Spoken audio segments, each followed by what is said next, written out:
Hi, morning, James. It's great to have you with me. It's a pleasure. Thank you. Can you just give me, just briefly introduce yourself and let people know about your background? Yeah, sure. So my name is James Piercy. My job for about 25 years now has been a science communicator. So I talk to people about science and try and make it accessible and easy to understand. About 10 years ago, everything changed because I was in a car accident and I suffered a serious traumatic brain injury, which left me in hospital for about 2 months. And when I got out of hospital, obviously we all know what it's like. Trying to build a new life and discover the new James was kind of a challenge. I had memory problems at first. I had speech problems, a whole sort of right hand side weakness, and so lots of things to kind of deal with. But I was also really keen to be able to find out more about what happened to me and kind of talk a little bit about my experiences to raise awareness of brain injury. It's something that I knew nothing about before I had one. And I think it's just a crying shame that so few people are aware of this thing, which affects probably 1 million people in the UK. Yeah, every year. Yeah, new people every year. So I know that you're really involved in research. Can you give us a little bit of background about where that started? And yeah, it's an interesting start really, because as I say, my job is, I thought it'd be quite good to talk about me and to tell people about brains and what I'd learned about my injury. So I asked my consultant at an outpatient appointment, would he mind please helping me out with this project and to apply for some funding to do that? And he said, sure, if you help me out with my project, which was a research project about neurosurgery. And he asked me to be the public member on this research group. And I didn't know that members of the public could be on research groups until that time. But he was quite keen to get that kind of insight, a patient voice on this research project. And that was a long time ago, 6 years ago, probably 7 years even. It's nearly finished. It's been a really, really big research project. And because of that, I then got invited to join other kinds of research projects as well that were happening, mostly out of Addenbrooke's in Cambridge, which is where I was a patient. But I also got asked to join a clinical guideline group. And what happens on these groups is that a team of people review all the evidence about a particular medical condition to find out what is the best evidence-based practice. What should we really be doing in hospitals? And are we sure that we're doing the right thing? So I was asked to join a group for major trauma and help to develop the guidelines for major trauma. So when you see things change on an episode of Casualty, and for example, family members are allowed into the resus room, I was part of the group that made those changes. And I met a bunch of other researchers, obviously, through that work, and that has led to another number of other things. So I'm quite heavily involved in a bunch of different research topics at the moment around brain injury and around trauma and hemorrhage, things like that as well. That's fabulous. I think the background that you've got as well really supports your, probably the confidence that you have to do that. But yeah, also I hope the it's been professionalism that you come across with. Yeah, I can imagine it being quite sort of intimidating to go and sit in a group of professors and doctors for some people, because I've always done that. I'm not scared of people with a doctor in front of their name because lots of people I know have got that. So that made it quite easy for me to step into that environment.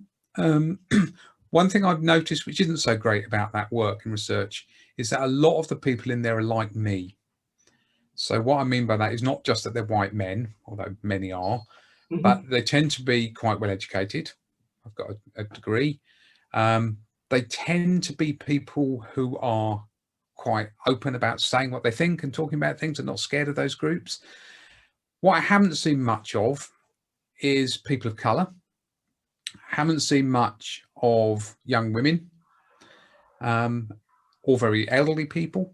And it would be great to have those voices involved in research as well, because they're really important to understand what those things are like. I can say what it's like to live with a brain injury, but I can't say what it's like to live with your brain injury. So one of the projects I'm working on at the moment is really to try and grow that pool of people that are interested in getting involved in medical research. And we're trying to get more people to find out more about it. And then if they're really interested in particular research studies that are happening at the moment, to make those connections and getting researchers linked up with those different members of the public and patients and carers. Brilliant. And how are you going about achieving that? Is there Yeah, I'm working with a there's group something based in Cambridge called the NIHR Brain Medical Technology Cooperative.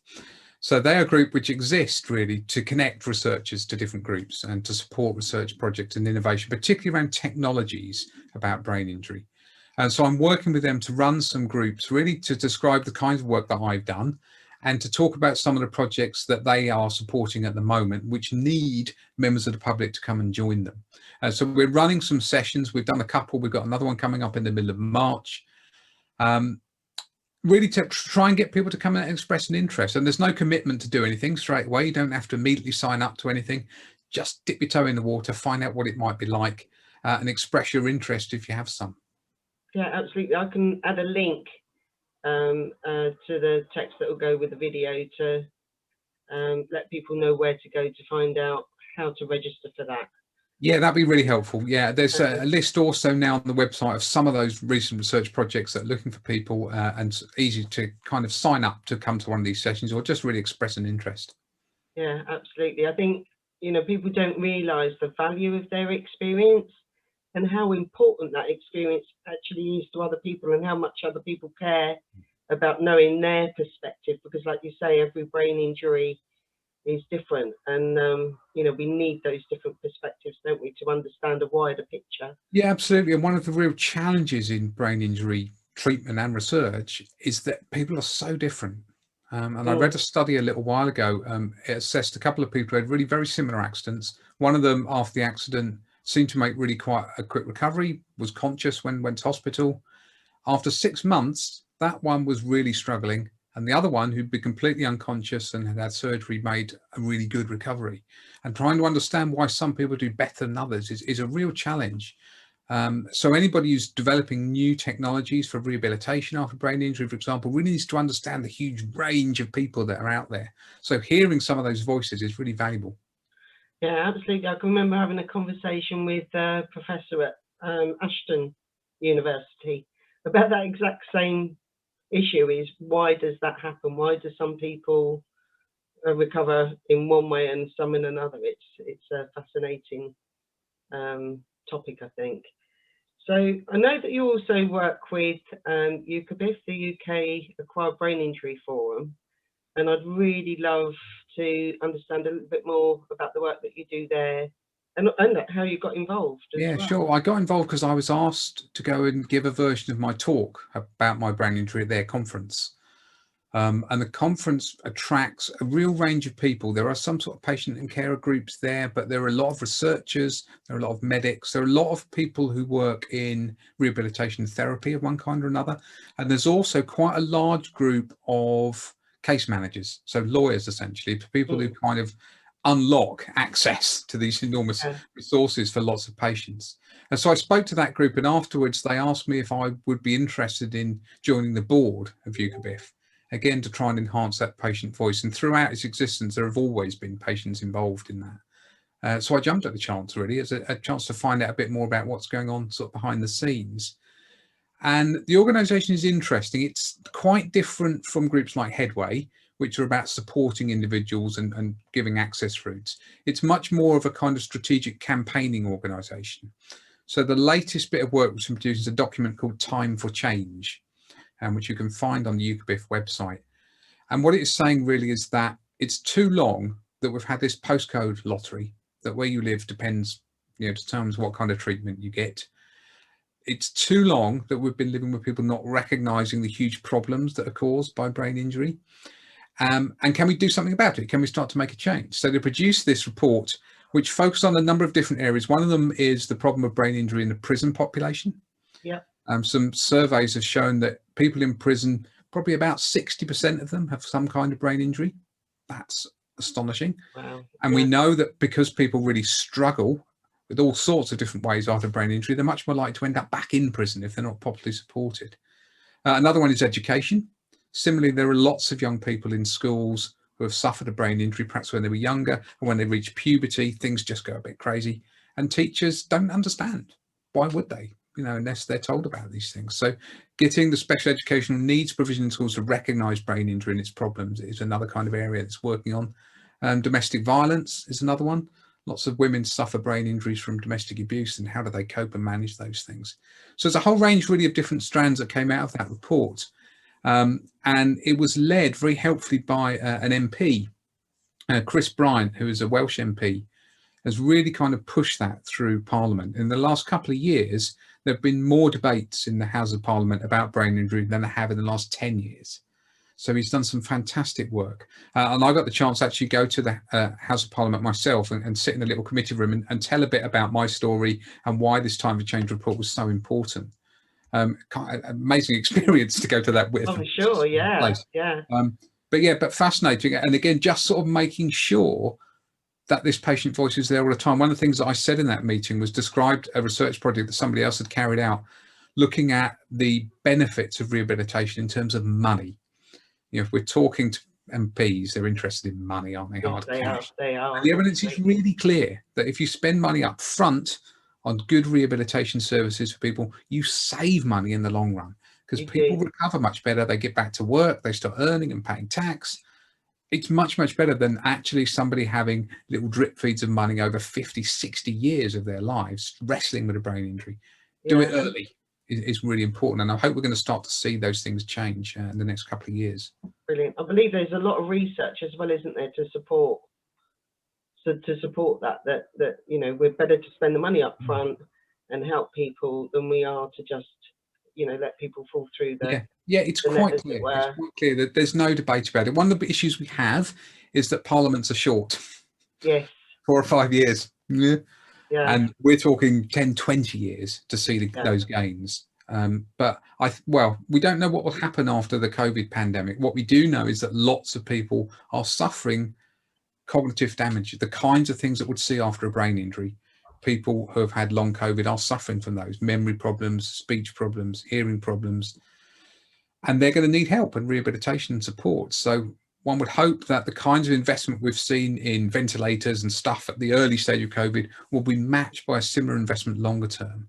And that is bound to help anybody with any kind of acquired brain injury, because those people will be there. The neuropsychologists will exist, so you can go and see one. And the speech and language therapists will be there, so you'll be able to see them.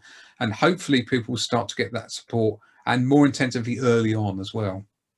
Yeah, I've been fortunate enough to hear Chris speak on quite a number of occasions, including at the Houses of Parliament.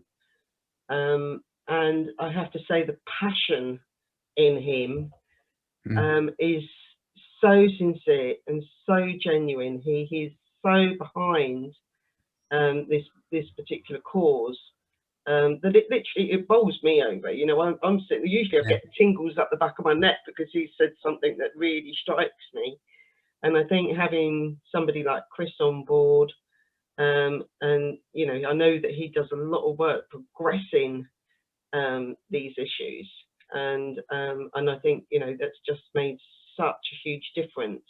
Yeah, absolutely. Like you say, hopefully he's going to bring real change into people's lives. Yeah, we hope so. One of the things that Chris did very early on was to start an all-party parliamentary group, so people from all different sides of the House coming together.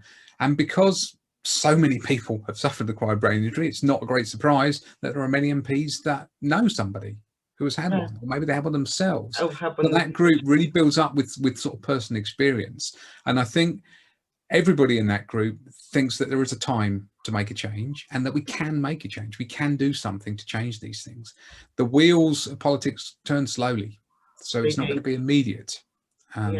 As I say, I'm hopeful that we will start to see some progress and change. And it's interesting that there are some big organisations happening across the country in the NHS at the moment.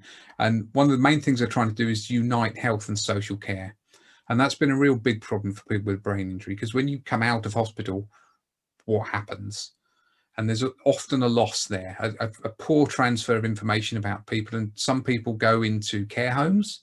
Some people go home and lose support. Some people are outpatients. There's a real range of stuff across the country, and it's handled quite differently in different places.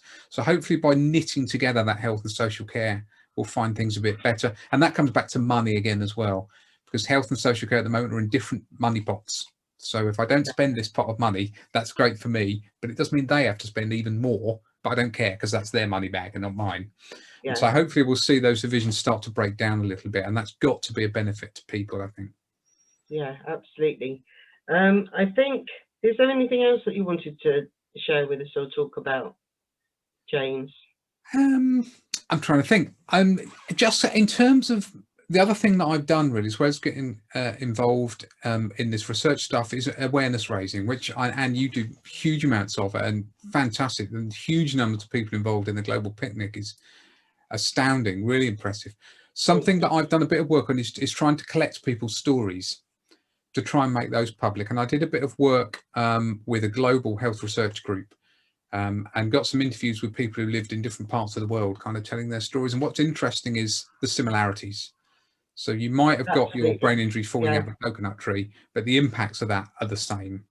And it might be that your hospitals are terribly poorly equipped and there's only one neurosurgeon for 100,000 people, but actually the processes that those people go through are very, very similar. So yeah, that's an interesting project. And I'm always kind of open to hearing from other people who want to share their stories and perhaps working together to see if we can do those kinds of awareness raising activities. Yeah, I mean, certainly with the experiential psychoeducational side of the website that I run through the not-for-profit, I'm really keen to have people come on board and share their insights and experiences, but I break it down into really executive outcomes. So, you know, problems with attention, with memory, and so on and so forth. And then with the effects of brain injury, where people have ongoing problems with symptoms. So, you know, migraine, headache, and so on and so forth. So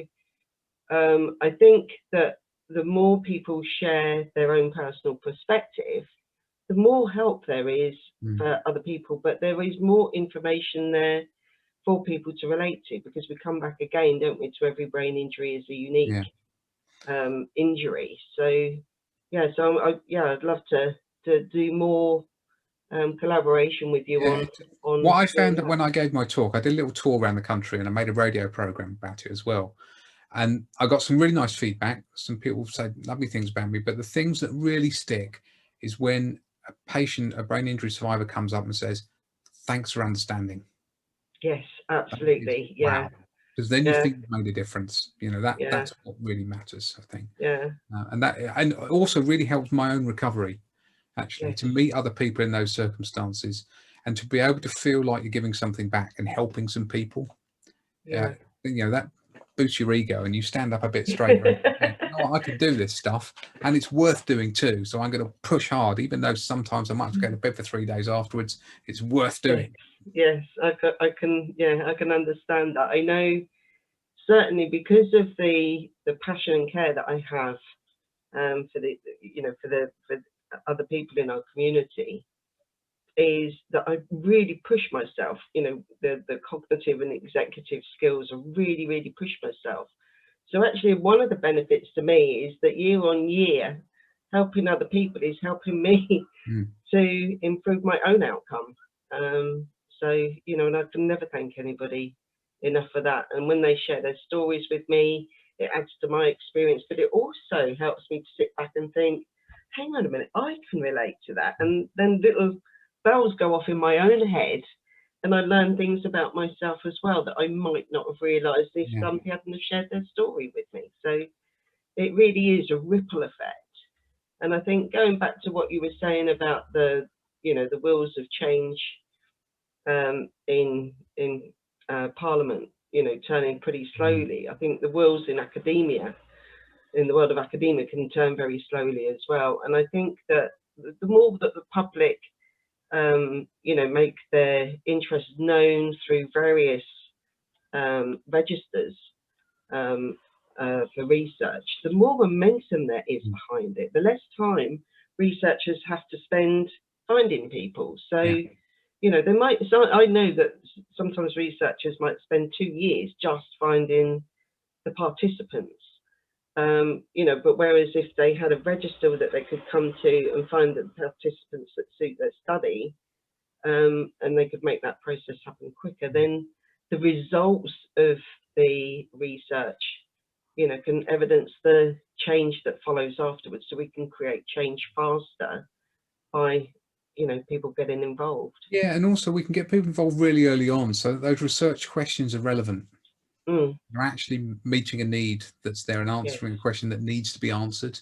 And that's a real challenge for researchers. I was reading something just this week that said probably only about 50% of medical research is ever even published.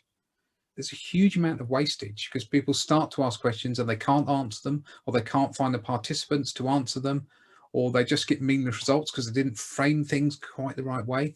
Well, you know, if you want to do that with a medical group, then you talk to them. Yes, Get in really early, frame the yeah. question, decide what it's going to be, and get some really useful input from patients and carers about how you do that. How are you going to conduct that research and make it meaningful and come out with a good outcome?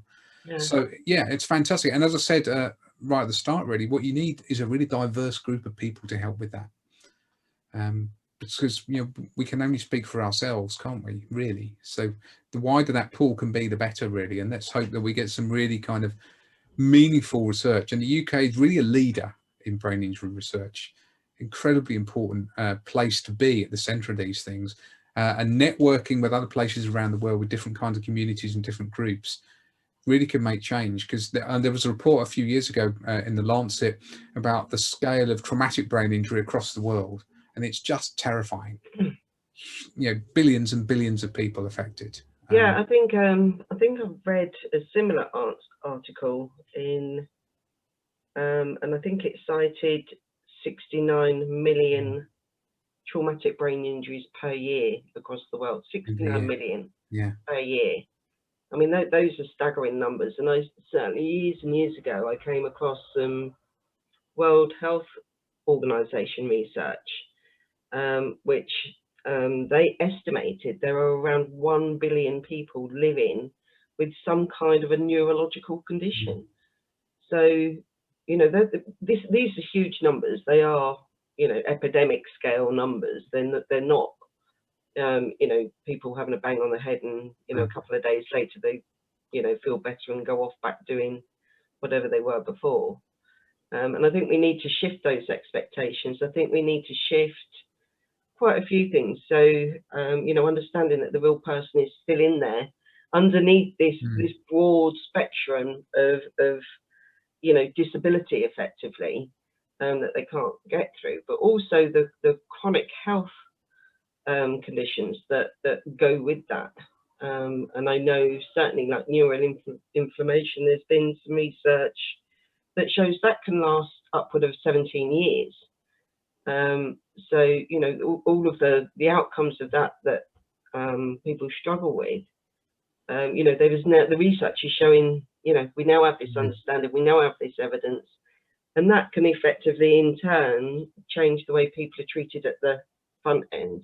And I know there are other people working on that as well. Interestingly, some really good research showing that recovery continues. You know, there was not that long ago that people were told you've got about sort of 3 or 4 years and that's as good as you're going to get. And we know that's nonsense. We know that there is lifelong recovery and it tapers off, sure, but I'm still getting better. Yeah, me too. 10 years on. And sometimes you have to stop and look back, don't you, to see that change now, because we're quite a long time after our injuries. But yeah, it's really interesting, especially after conditions like stroke, for example. It's not at all uncommon for people to make recoveries, but they do need to keep working at it. And I think getting that message out there that don't give up. Yes, absolutely. Because you are going to get better. Yeah. You can make this happen. You know, perseverance leads to success, doesn't it? Yeah. So, yeah. And then that's what we need to, you know, need to help people understand as well, I think, is that there is, you know, not only light at the end of the tunnel, but there's life at the end of the tunnel. And, you know, it's tremendously, tremendously hard. It's got to be one of the toughest things that you've got to do. And so many people are doing it without any self-awareness. So they're not getting the feedback through their own, you know, through their own insight to understand that they've got anything wrong to start with. And I think one of the hardest things to do is to recognize what is broken so that you can fix it. So you're effectively trying to recover yourself from something that you can't intellectually guide yourself through. And I don't think people understand that is, you know, if you're trying to recover from another injury, for example, intellectually, emotionally, psychologically, you can drive your recovery. You can, you know, you can look at it and say, right, I know that I need to do this every day to be able to, you know, to get better. But with a brain injury, you don't even have that understanding. Yeah, yeah. If you don't even have the insight into what's wrong, then it's Yeah, a huge yeah. change. There's also a lot of people on that journey who feel like they're on their own. Mm, And I think, you know, where organisations, people like yourself, Anna, are huge important is that you're not, because we're doing it together, you know, yeah, and it's a we long are. ride, and some of us are further down the road than others. Yeah, That's really useful. It's a really powerful thing to know that you're not on your own. yeah. I think there's, I mean, I know quite a few people that I'm now starting to think of as veteran Hmm. survivors, because, you know, there were quite a number of people I've realised, certainly 10 years ago, do you know, there's so many benefits for me to having lived with a brain injury. The insights, not only about myself, but about the brain, about human psychology. So much comes to you while you're working through this process. And certainly at the end of it, I was working on a little project last night, James, and I was, because I got my finger in so many pies, I thought, right, I'm going to write a post that just lists one to whatever about, you know, this project, that project, so on and so forth, so that it was just really clear for anybody to reference. And when I went to bed last night, eventually about 3:15 actually this morning, and I laid there and I thought to myself, oh my goodness, Annie, if you can do all of that, oh, how far have you come? How far have you come? Yeah. And I thought, you know, back in the old day, if I did something well, like got a tea bag in a cup, I would literally put my hand over my shoulder and go, well done, Annie, well done. You got the tea bag in the cup, Yeah. well done, brain, you know, and I'd be supporting my brain in, you know, understanding this is what I want you to do, is to learn how to get a tea bag in a cup. Yeah, and celebrate You know, those I've done successes, all of however this. small they might be. Yeah, Yeah. and So, yeah, hopefully that's, you know, going to give people hope, and certainly your own story as well. And I think it's so important to get this out there, you know, because it inspires people to keep going. It inspires people to persevere, and to know that, you know, every moment they do something, their brain is healing. yeah, Every absolutely, moment. yeah. It's a natural Rebuilding these process to connections. heal. I did a really interesting project on plasticity in the brain recently with a researcher. I can't play the piano and I'm right-handed, but I learned to play the left hand of a Bach minuet on the piano.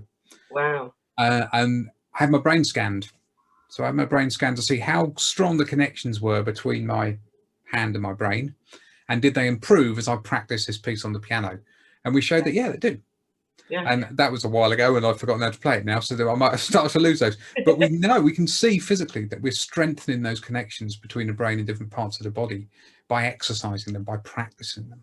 And it's about doing it a lot, Yes. and a lot of repetition. And that's what therapy is about, isn't it? You know, you're picking those balls up and putting them in the pot for a reason, right? Yes. And it's not just going to make you better at picking balls up. It's going to make you better at doing anything that requires those muscles and that kind of manipulation. So, yeah, it's kind of fascinating to see that stuff coming through. And as I say, that's why I'm so fascinated in research, really, because a lot of it is probably a bit irrelevant to me now. I'm pretty much as functional as I was before my accident now.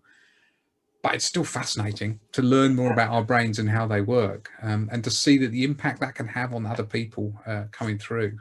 Yeah, it's remarkable. Yeah, absolutely.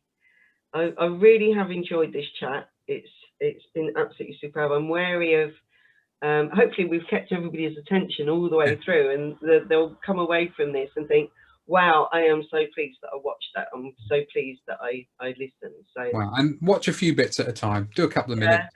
Well, Turn us I'm off and come thinking back. maybe I might try and edit it down into smaller parts as well. But I think we've covered an awful lot of subjects there and given an awful lot of information. So I really am grateful, James. And yeah, perhaps we can do this again sometime soon. Yeah. And yeah, because love the Good one. enthusiasm. And Excellent. Thanks for all your hard work, Anne. It's really good to see some of the stuff that you're doing. I need to look at your blog and see this huge list. it's on my Facebook page. I am thinking of putting it in an article as well, because it's a bit big and yeah, probably needs to be presented in a better way. But yeah, no, that's there. I'll make sure that I add some extra links as well to this. Cool. Yeah, I'll send you a couple of links to some of the stuff that I've done that you might want to tack on the bottom as well. Okay, brilliant. Brilliant. Cool, excellent. Take care. It's really nice to talk. Thank you. Bye. Bye.